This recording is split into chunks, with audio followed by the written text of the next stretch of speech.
Hello, I'm Ron Miscavige. This is Life After Scientology, and welcome to this week's episode. Hope everybody is fine out there, and I wish you all well. Let me get a little bit of business out of the way, and then we get rolling with our guest this morning, which is going to be a little bit different. I think you're going to enjoy this. Well, I hope you do anyway. First of all, as you know, we have a thing called Patreon. And I would just like to tell everybody, if you'd care to join this, you can join and contribute anywhere from $2 up to $100 or whatever you'd like. It doesn't matter. And you're going to contribute to the ongoingness. And that's a word I made up myself, the ongoingness of this program, so we can keep it going. We don't have a sponsor, so I don't have to answer up to anybody. And this is the reason that we can have guests on who maybe have never told their entire story before, and they have at least an hour to tell it, or it could be shorter if they get the whole story out. And if you get the story out in 30 or 40 minutes, I just don't want to blab here just to make up time. So anyway, all of you out there, if you like the show and you'd like to contribute to it, join Patreon, please. And I appreciate you doing so, because that helps defray the cost of putting on the show. So now, without any further words or any more commercials, let's welcome our guest. And this morning, you see this book here, Ruthless?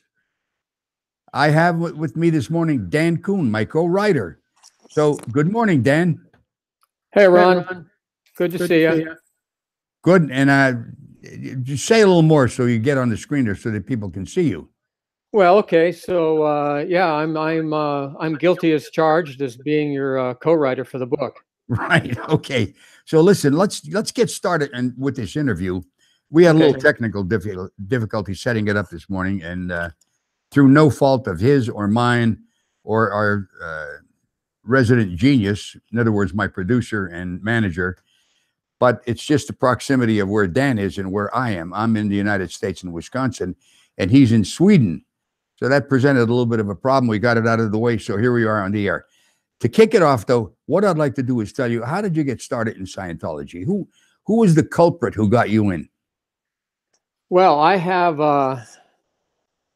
an older brother who's about 7 years older than me. He was born before my dad went off to Europe in the Second World War, and I was born after my parents came back, or after my dad came back. So he is, like I say, he got involved in Scientology when he went to New York to go to physical therapy school, and he got interested in Scientology. Somebody in New York somehow got him pulled in.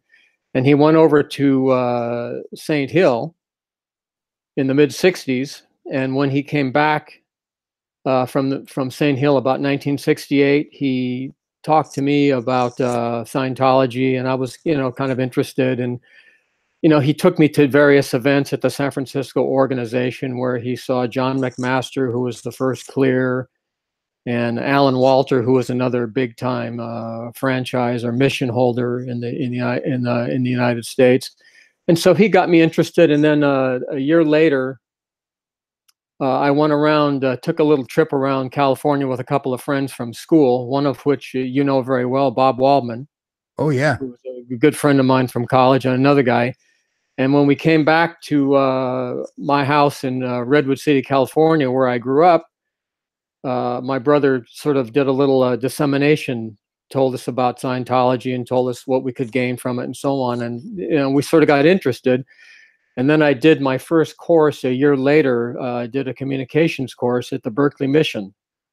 I was going to school at the University of California, Berkeley.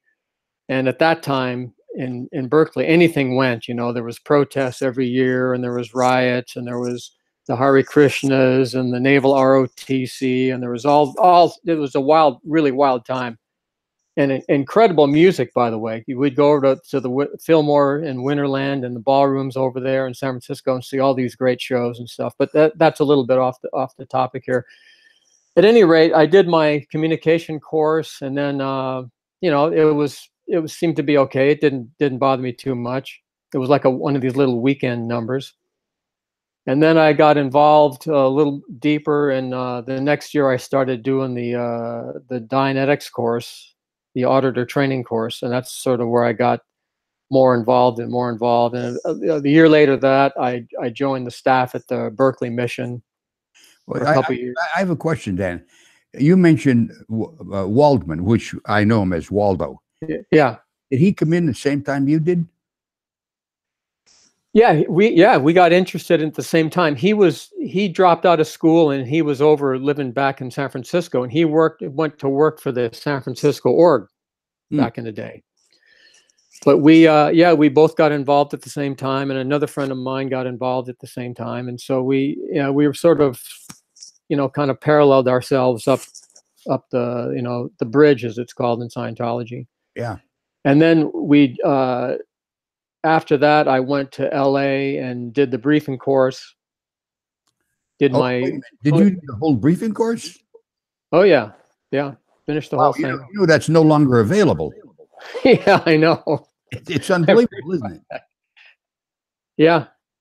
In fact, Dave, your son Dave, just opened up this new advanced org, St. Hill, in Johannesburg, or outside of Johannesburg, and apparently I don't even know why they call it a St. Hill, because they can't give the briefing course anymore, and they don't deliver the Class 8 course, so it's just an AO.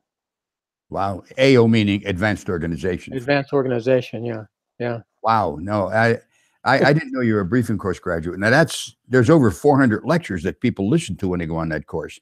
And I think at the time I did it, it had been cut down to about 350, but it was still a wall of tapes. And to me, it was one of the greatest experiences of my life, because just listening to, this guy talk for like an hour and a half or 2 hours every day, it really sort of made an impression on me. And I likened, in terms of what I learned from just doing the briefing course, not just about Scientology and how to audit people and so on, and the philosophy, but just an education on wider subjects.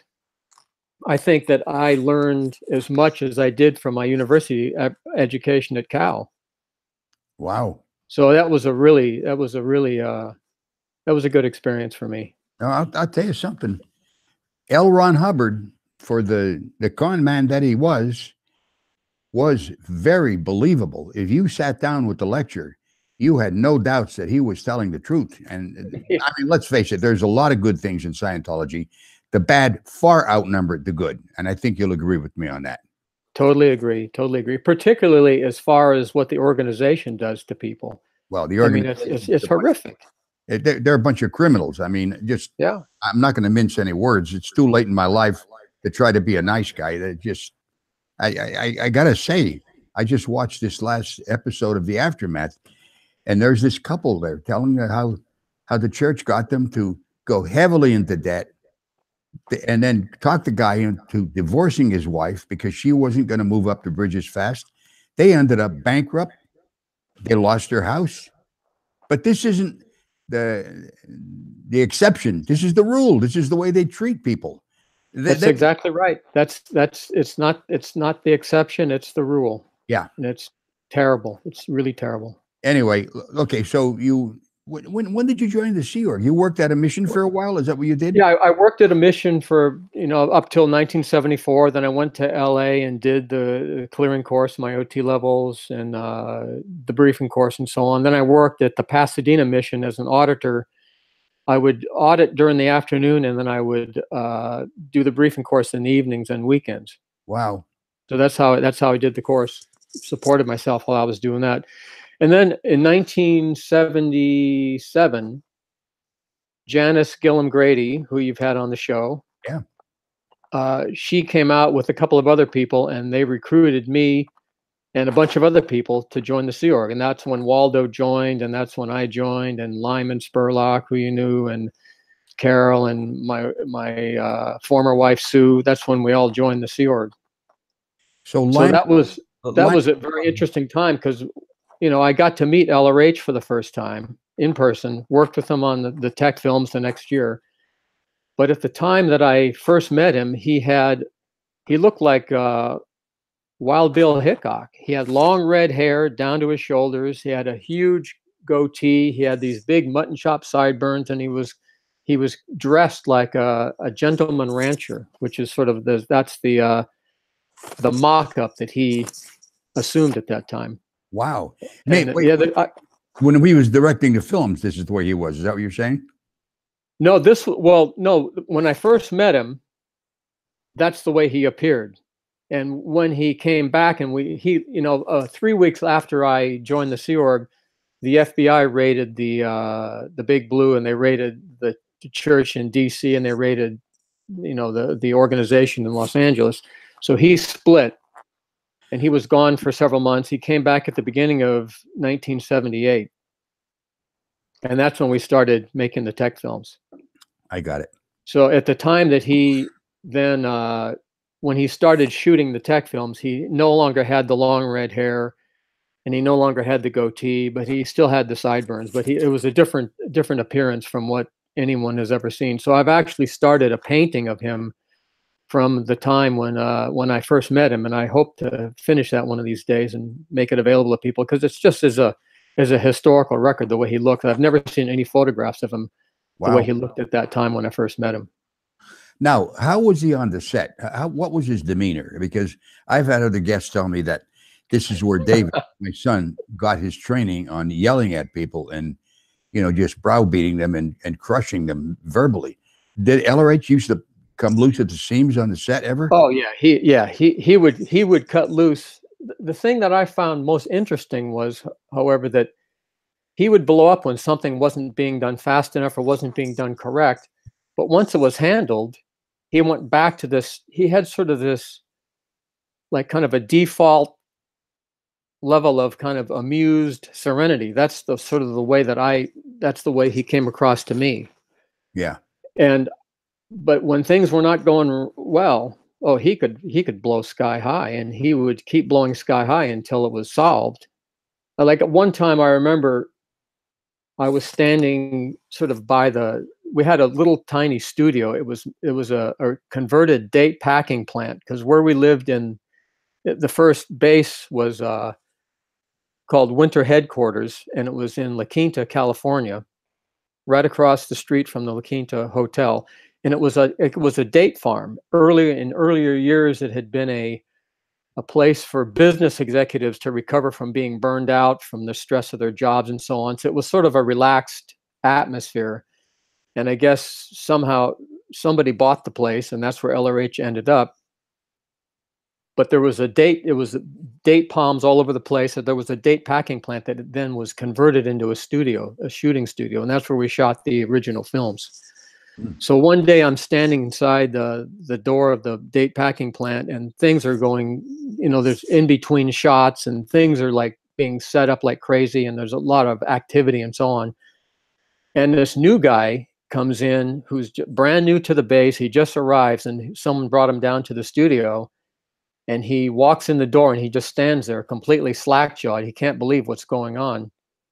LRH notices this, and he walks up to him, and he goes up and he shakes his hand. "How you doing? Welcome." "Oh, don't worry. It's always like this around here."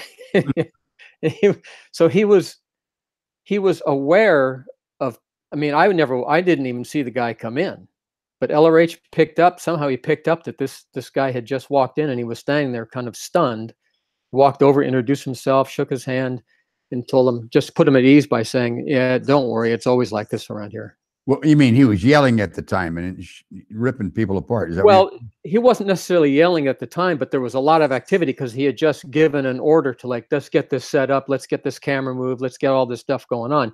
Yeah. So he wasn't like yelling all the time. He was oftentimes kind of getting things moving. Yeah. He could do that in different ways. He didn't have to always be yelling. He could be just pointing something out, say, "Oh, let's do it this way," or "Let's put the camera over here," something like that. So it wasn't always a nightmare. All right. So and particularly for me, because the first tech film that we shot was called The Professional TR's Course, and it was about a guy who's a terrible field auditor, and he gets his TRs straightened out by LRH and so on. Okay, wait. Before we go on, we're going to mention this word quite a bit. TRs. That's short for training routines. Yeah, training routines. What these are individual exercises that someone does to help them improve their ability to communicate.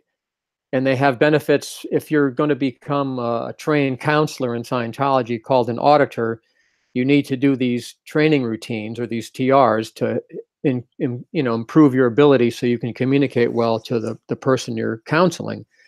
And they also have benefits in life and so on. So they have many applicable uses, but that's the main reason why we were shooting this particular film. To teach people the proper way to do their training routines. Yeah, yours. Training. Matter of fact, That's I'll tell you, Dan, that was the first course I did in Scientology, and I got to tell you, to me, it helped me tremendously in life, in handling communication in life. And Sure. I mentioned this on many of my prior episodes, that these early courses are what hook you into it, because there's no two ways about it. They're effective and they make you more able. With that in mind, as you go along and you have certainty that these work, sometimes there's things introduced that aren't quite, they don't sit right with you, but you say to yourself, so far, everything he said was good. I'll accept this. I just want to point that out, because this film that you did, and I saw it many times, by the way, Dan was the main character in the film, and Bob Waldman, or Waldo, was his partner in doing these particular trainings. And it was, I'll tell you, I enjoyed it. Anyway, go on. I wanted to interject that to catch people up on that. All right. Okay. Well, anyway, that's sort of that was the beginning of the whole, what we called the Cine evolution, which eventually grew into what became Golden Era Productions. That was the beginning of the whole tech films evolution. And then then they started shooting tech films about the tone scale and the E-meter, how the E-meter works, and so on. And after that first tech film, I wasn't really so much involved. I went back to my job as an auditor. I was in the qualifications division auditor, which is the correction division, and that where we were, because there weren't like paying parishioners coming in and buying services, we were just auditing the staff. So that was my main job at the time. Right. And then how did you end up at Golden Era Productions? Well, in 1970, I guess it was 79, the desert was very unpleasant. It was just, the low desert was just hotter than hell, and we moved to the high desert, which was less hotter than hell, and so it was more livable. But I just got transferred up there, and at the time there was a lot of stuff going on, and I was really the only auditor. There was a small crew of people renovating the base and getting it ready for the rest of the people to move in. So I was the auditor at that time, and I was handling all the sick people and all the people that wanted to go on their leaves and doing their sec checks and so on. And life was great. I was pretty much on my own. I didn't have anybody over me particularly, so I could go out, run around the golf course every day and get some exercise and stuff. And that was a pretty good time. And then I guess in the spring of that year, more and more of the people from the old base, WHQ, the winter headquarters, they started moving up to the new place, and then things got more organized and more settled in. And that was the beginning of the international base, which is located exactly in Hemet, San Jacinto area. Exactly. And it was there that I first met you, as I recall. Isn't that right? Well, yeah. Well, here's what happened. Like several years later, I was going down. I went down to LA to write liner notes for one of the albums, one of Chick Corea's album or Edgar Winter's album, someone's album. I was writing liner notes for the thing. And so I was in LA. I was at the Author Services organization where Dave was, and he was staying up all night to hold his weekly meeting or whatever they did, their whole weekly evolution of getting all the stats and whatever, getting all that done. So the next morning I drove up. Dave he'd been up all night, so he slept in the back of the van. It had a nice carpeted van, and I drove him back to LA, or back to the base. And when I went through the gate and came up, lo and behold, there is David's father, Ron Miscavige, standing there. And I'd never met you before, but you picked him up like a baby and carried him into his room and I guess put him to bed. But that was the first time we met. And then I guess you had, a couple years later, you came up with your band and did a show. Yeah. And I think I might have talked to you a bit then, but really when you and I really hit it off was when you joined the SO in 1985, and that's when we became we hit it off right away and became very fast friends. Oh yeah, I do remember that, and I think one of our primary common interests was exercise, and that was something I've enjoyed my whole life, and I even speak about it on the program here. I say, listen, you want to get high? Don't take dope. Just take about a 10 or 15 or 20-minute workout, and the body releases endorphins. You get a natural high from this. And we absolutely all kinds of exercise. Yeah. Hey, listen, this reminds me, you ought to get John Peterson on your show for one of these times. You know what? I will, because I'll tell you, John Peterson, he's a fitness guru, and he's coming out with a course. It's been about 2 or 3 months late because he's a real perfectionist and he wants to make sure it's right, and it's going to be fantastic. And I'll even I'll give you a little high sign when it's coming out. You can just check it out on his site. But John Peterson, I knew for maybe 20 years before I ever met him in person. One time I called him, I had his phone number at his place, and I called him to ask him about exercise books. And we hit it off, and we used to talk to each other on the phone. I would send him information about Scientology. And he's the one who recommended the book, The Master Key System, which I have at the end of the book that Dan and I wrote, The Master Key System. And it was the first book I read about those philosophers in the late 1800s, early 1900s, who had these answers to life, legitimate answers, and this is one of them.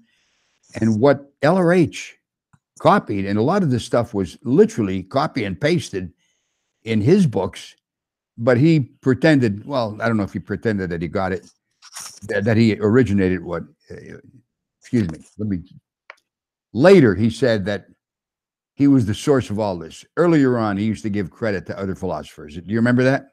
Yep, absolutely. And then it changed where he said, I am the source of all this. But that book, Master Key System, is what got me looking into the philosophy of the New Thought system back in the late 1800s and early 1900s. And yeah, so John Peterson has a course out on a different way to do isometrics. Well, it's not out yet. It's going to be out probably the end of this month. Anyway, boy, that was a long diversion there. I didn't mean to get it. That's okay. But that was a common interest we had. And the other thing is this. I know that I appreciated a lot of the things in L. Ron Hubbard's lectures, especially what's called the Philadelphia Doctorate course. You remember that? Oh, yeah, absolutely. Yeah. Anyway, that was our common interest, and we hit it off always. Now, there comes a time when you escaped, and as far as I'm concerned, this is the most seamless, easy escape that I've ever heard of, but I want you to tell about it. Well, what happened was my last year, I spent many of my years in the Sea Org working in the what's called LRH Technical Research and Compilations area, which was, you know, I wrote bulletins and I compiled courses and I did various things like that for people. And then the last years, I ended up in the marketing area. So around December of 2003, just before Christmas, I'd stayed up all night because I ended up being someone who was responsible for marketing all the books and lectures, which then came out in 2007. But this is 2003. I'd been working on this for a year, and I'd been getting almost no sleep. So I stayed up all night with Rick Cruzen and another guy to get a submission up to Dave, because it had to be on Dave's desk in the morning. That's the way everything went around that place. It had to be done before you went to bed. So I stayed up. I'd been thinking, you know, fuck, I got to get the hell out of here. This place, this place is driving me nuts. I'm getting no sleep. I'm going crazy. if I don't leave now, I may never leave. I may just never get out of there in time. So I stayed up all night, went home, tried to sleep for a couple hours, could not sleep. I was Dan, you say you went home. You got to explain where you went, because this is okay. when Yeah. we moved to the At base. the time, we lived off the base in apartments on Kirby Street in Hemet. Right. So there was about maybe 6 or 7 miles from the base. And then I tried to get a couple hours sleep, couldn't sleep because cramps in my legs, from not getting enough potassium, blah, blah, blah, blah, terrible food, no sleep. So I got up on my bike. That morning, we were given 2.5 hours to go buy Christmas presents. It was about 3 days before Christmas. So you were allowed to go off the base to buy Christmas presents into town, into Hemet, to buy Christmas presents and send them to your parents. Of course, they would never arrive in time. So that was a bust. But I decided, okay, screw it. At this time, I got to get out of here. I'm gonna now or never. So literally, I had a bicycle that I kept in the back, parked in the back of the apartment complex, and I got on it and I rode off. And that was it. That was it. I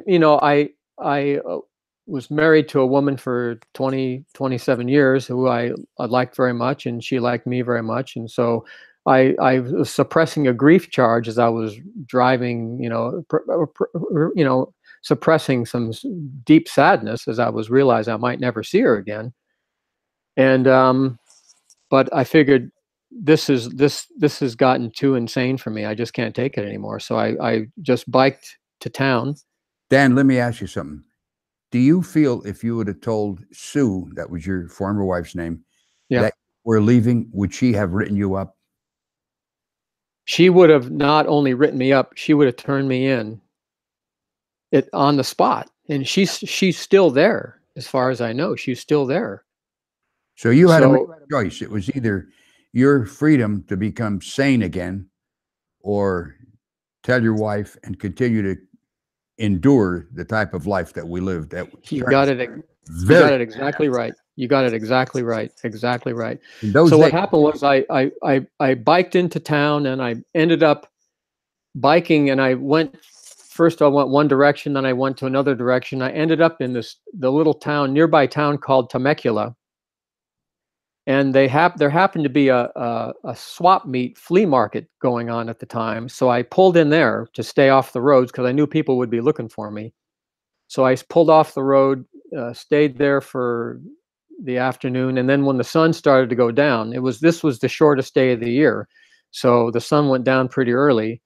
After that, I walked into town, and then I got a motel. And the next day I got on a bus down to San Diego, and then went out to see my brother for Christmas, who was living in Oklahoma at the time. Wow. But that was I've heard of many terrifying and horrific escape stories, but mine is probably the easiest that I've ever heard of. Yeah, I mean, I'll tell you, just you're there, you're out of there. Yeah. That was it. And I made it about 2 weeks before the hole started, and you've probably talked about the hole on previous episodes. Absolutely. You got out just in time. You didn't have to endure what we went through, and what we went through after that, I don't wish on anybody. And I can see why people just, like myself, Becky and I planned our escape for 6 months. Valerie Haney, who was just on the aftermath, crawled into the trunk of an actor's car when he was leaving the base. And then when he arrived home and opened up the trunk, she jumped out. That's how she got out of there. You imagine to that? Yeah. Yeah. So in comparison, I had the easiest escape of all, I think. Well, there you go. So we got that out of the way. Now, then, what year was that then? It was right at the end of 2003, just before Christmas 2003. Right. And I remember when you escaped, I remember David saying, well, it's no loss, meaning he was worthless anyway. I mean, everybody who escapes, when they're there, they're an integral part of the system, indispensable. When you leave, he was no good anyway. He was just a son of a bitch. I'm glad not only then, they tell people that they got rid of you, that you didn't leave. They got rid of you. Right. Although for the previous year and a half, I'd been slaving over these books and lectures, along with Jeff Hawkins and Carrie Cook and some other people that you know very well. And when these books and lectures finally came out in 2007, virtually everything that Jeff and I and Carrie put together is exactly what got issued 4 years later, and it was done by these acknowledged, declared SPs. Right. Okay. So now let's move forward in time a little bit. 2012, March 25th, 2012, I leave. Right. I don't know how I got in touch with you, but I think it was through Steve Hall, maybe. It might have been, and I don't know actually either, but I was so happy to be back in touch with you. I mean, it meant so much to me because we'd been so close for over 20 years, or around 20 years. And to be back in touch with you. And then I remember Steve and I would talking about, hey, oh man, you got to write a book. You got to write a book. And you didn't want to do that. You just wanted to get on with your life and exercise and sell exergenies and play music and stuff. And I said, okay, that's, I totally support that and acknowledge it. And I was just so glad to be back in touch with you. It really meant a lot to me. Well, I appreciate it too. And I'm glad we did touch up together because I think we wrote a very good book. And if you don't have the book, I would buy it if I were you. That's my recommendation because you're getting a chronological story of from the time I was born, right up through David being born, up through the entire evolution up until the time I left in 2012. And you're getting it from somebody who's been there, who's done it. Both of us, we both saw it happen. So what we're saying in the book is something that I think everybody should read. Anyway, there was a thing that changed my mind. Do you remember what changed my mind in that then? I know, absolutely. You and Becky were going to drive down to Florida and try to talk some sense into Denise and Lori and get them to, you were going to just try to have like we call in Scientology, a communication cycle, a conversation about what's been going on. Because I know that after you escaped, you and Denise and Lori were in touch almost every day. It was great, and I was so happy to know that your family was back together again. Oh yeah, and then when you went down there and things just went completely to hell. I remember you. Wait, I have to interrupt you because I went down there also with a CD of what these private investigators said when they were following me one day. Do you remember that now? Yep, absolutely. Absolutely. And I know the book goes up to where you escaped, but there's a hell of a lot more in the book about what happened afterwards. And that's what was horrific to me. Fortunately, I happened to be visiting my wife and her son's family in Los Angeles.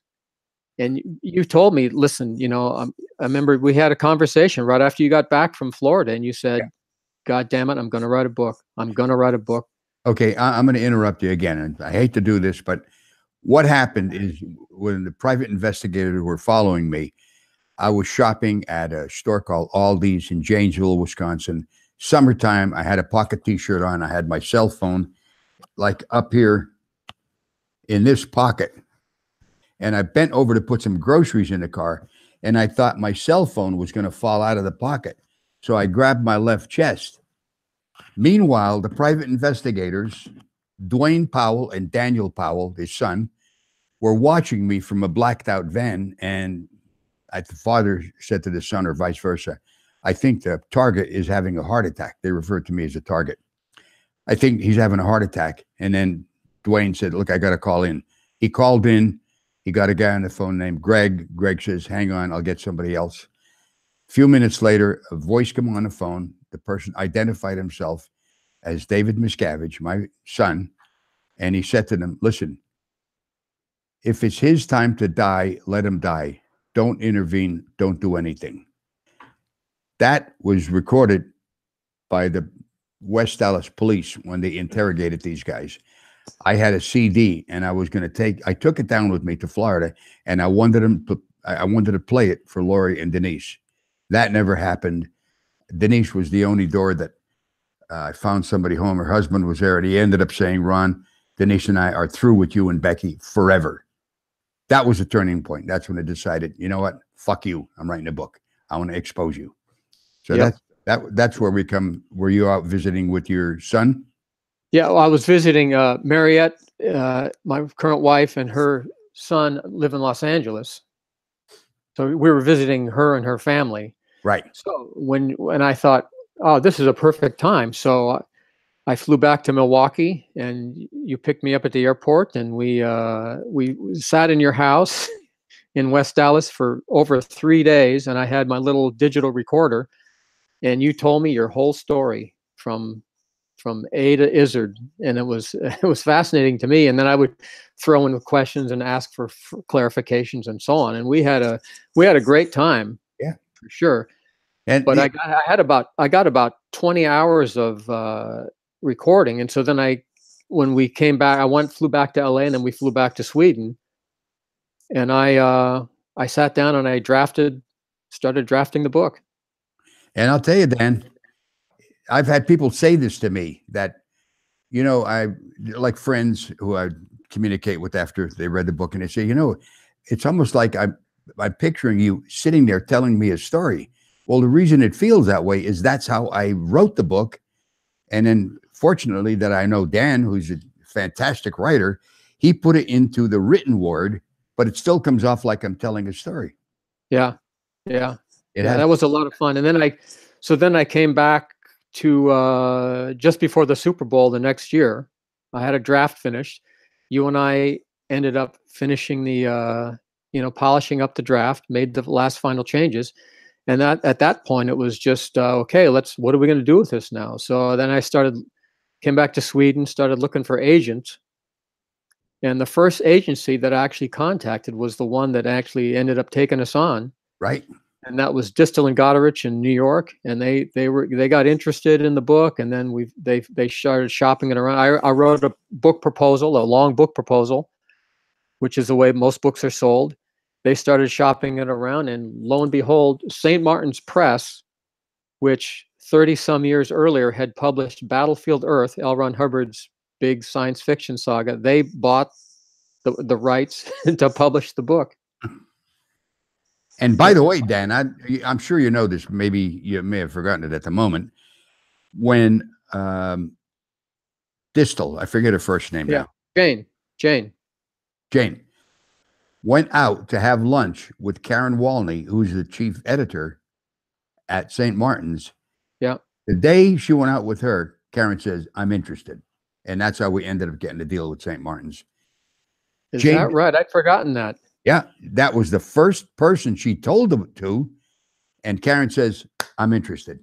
Wow. Once we got involved with Karen, then we had to write a proposal. Yeah. Okay. So go on from there. Well, I wrote the proposal, and that's I guess then Jane sent the proposal to Karen, and she got on board with it. She met her at lunch. Yeah. She met her at lunch, and then she sent it to her. Yeah, that's what I'm saying. That she might have gotten the proposal. She might have talked to her about it, the subject of the book at lunch. Yeah. And then sent her the proposal, and she said, "Yeah, let's buy this thing." So we got an advance, and we got money to finish the book, and it was great. What wasn't so great was when the fact that St. Martin's was so skittish about being sued by the church that they had this lawyer, Sam Bayard, who you and I literally spent over a month of several weekly phone calls of hours each, nitpicking the entire book. I know. Oh my God, changing words, They took out an entire chapter of what happened to Dwayne Powell after he got busted, and he was going to be sentenced to he was going to go to jail, but then some white shoes lawyer from Chicago came up and got him off and entered him into some kind of a diversion program. Right. But they didn't want anything to do with that chapter particularly. Yeah. Yep. And of course, I've told that on other episodes. You can just look that up. So that was it. And the easiest part was the 3 days we spent just sitting at a table talking about the book. That was the Yeah, easiest part of the whole thing. I know that it was the most fun and the easiest part. What was probably the hardest part, or the trickiest part, was you and I went on a cruise in 2016 along with Becky and a bunch of other friends, and they all had a great time. And you and I were meanwhile cooped up in your cabin dealing with the 5,000 copy edits that the Oh, copy editor had proposed, that the changes that the copy editor wanted to make. And that was, you know, oh, that a was lot of nuts. those copy edits were so wrong. I'll tell you, there's little things like this. A discussion. Should it be a semicolon or a colon? Okay, it's Yeah. a semicolon. I mean, that must have been done by a girl named Sally Nitpicker, because Yeah. I'll tell you, she nitpicked that book. Of course, it didn't lose its flavor, though. You got to admit that. No, I agree. And the thing is, it actually improved it, because, there was, any writer needs an editor, or your work is going to be terrible. You look at some of these books that are self-published by people, and there are errors all through them. I know that. But I know so that. you need an editor, and then you need a good copy editor. So I got no complaints with what the final product. I think it was really a joy to produce, and I'm really happy that it Yeah. did so well. And It then was number one. It was number one on the New York Times bestseller list for the whole month of May. that's in 2016. That's Yeah, what it was. 2016. First week it came out, I remember getting a phone call, and we had Karen Walney and a couple of the other girls at St. Martin's standing around the phone screaming, "Ron, you're number one," And I just, well, I hate to say this, but I kind of expected. I don't know why I did. I thought, this should be number one. Why? Not because I'm a great writer, but I think it's a great expose, and it is definitely worth reading. And that's how I felt. And that's what happened. And it's still selling. Not like it was in those days, but on a steady basis. Isn't that wild? Yep. Yeah. Well, it came out in Germany last October, and I think it's still selling there. I found a bunch of copies. A used book sites in Germany. There's a bunch of copies, and then I know it got released in the UK and Australia and New Zealand. So it's getting out there. Well,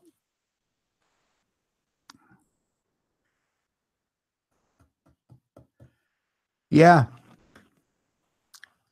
I tell you, between that and what I'm doing here, I feel this is my duty. I play music for pleasure, as you know, and Right. quite a bit. But this program and this book, I think, are the things that we really need. And here, let me look. I have some notes here. I wanted to make sure we're covering everything, because I think we've pretty much covered what I wanted to cover. And yeah, I have. So Good deal. yeah, this doesn't have to be an hour, as long as we make the points. And I think we made the points that I wanted to make and that you wanted to make, because you sent me bullet points, and we covered all of those. Now, my story about me losing my family is not the exception, as you all know. It is the rule. If you leave and you say anything, or just if you leave, especially from the international base, your family is disconnected from you. And this happens to everybody. And that's the reason I started this show just about a year ago. I think it's going to be a year in February. And I welcome anybody out there who's had a similar experience to write to me. If you go on my website, therealronmiscavige.com, you can see where it says contact me. There's a phone number, and you can call in, and I can get in touch with you then. And also on there, and just to end off with a little commercial here, if you enjoy these episodes and you'd like to contribute to them and turn into a participant instead of just, a spectator or a viewer, which is nothing wrong with that, you're welcome to become a Patreon, and I'd appreciate it very much. The other thing is, how about sharing this with other people, as many as you can? I'd like us to get to be about 10 times bigger, because the more subscribers we have, the more people we're getting out this word to, and the more effective we'll be in helping other people not to join the Church of Scientology and lose their freedom of thought. That's what you're losing more than anything. You are no longer free to think, and you do get brainwashed, and it's the cleverest scam I've ever run into. So now, my producers there, do you have anybody calling in? Because you mentioned earlier that we had some viewers. Is there any chats there? Oh yeah, you had one Red Scare gave a $5 super chat. So yeah. Was there a question they had? No, I just. And what was the name? Red Scare. Red Scare. Yeah, he's been on a couple times. Red, it's a great handle. As a matter of fact, Thanks, Red. That was what I referred to my brother his entire life. His name was Anthony, but he had red hair, so I called him Red. And believe it or not, he called me Sam. Yeah. And my name is Ronald T. Miscavige, but he used to say, "Take the money and run, Sam," just as a little joke to me. So, Red, thank you very much. I appreciate that. And continue to listen and get other people to subscribe. Okay? So are we done with that? Yeah, I think that was it. And, we also have coming up potentially looking at doing the Where is Shelley miniseries. Yes, we are. I'm lining up some people for that particular title of an episode. Where is Shelley? We'll maybe do more than one on it. Yeah. And I'm digging around and see if I can get some people on who know more than you've heard so far, or at least we can fill in some of the blanks, which would be very interesting. Yeah, I agree. That's all I got. Okay, and that's all I got. And Dan? Yep, Ron. Good. Thanks for having me on. I appreciate it a lot. And like I say, I hope people grab the book and read it, because it's the truth. It's the truth about what went on with you and your life, and also Dave and his life, and how he became the person he is today. And I think it's worthwhile reading. Thank you, Dan, and I appreciate you coming on with me. And of course, we talk quite a bit at other times, but I appreciate you taking the time today. And I also appreciate the fine work you did on the book. I couldn't have been done by anybody better. As a matter of fact, I think it's improved the whole story, what you did with it. So until the next time, I'm Ron Miscavige. This is Life After Scientology. See you on the next episode.